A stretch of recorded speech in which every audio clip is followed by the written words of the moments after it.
Ang babae, iintindihin ka talaga muna ng maraming beses bago siya tuluyang umalis o mawalan ng gana. Kasi sa una, magpapaliwanag siya. Sa pangalawa, magtatanong siya. Sa pangatlo, mag-a-adjust siya. Kasi iintindihin niya yung pagod mo, yung mood swing mo, yung kakulangan mo sa effort, yung paulit-ulit mong pagkakamali pero wag kang kampante. Kasi ang babaeng hindi agad umaalis, una, umiiyak muna. Pangalawa, nagtitiis muna. Pangatlo, nagdadasal muna. At kapag tumahimik na yan, hindi ibig sabihin okay na. Ibig sabihin pagod na. Kaya kapag nawalan ng gana ang babae, hindi na siya makikipagtalo. Hindi na siya maghahabol. Hindi na siya magpapaliwanag.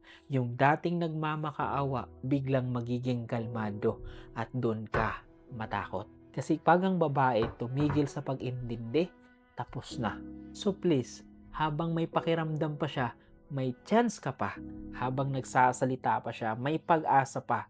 Huwag mong hintayin na mawalan siya ng gana bago ka magseryoso. Kaya tandaan, ang pinakadelikadong babae, hindi yung galit, kundi yung wala ng pakialam. Kasi ang babae, iintindihin ka muna ng maraming beses, pero kapag napagod na yan, hindi na siya babalik kahit anong effort mo, anong hiling mo. Kasi bakit? Ulitin ko, napagod na siya.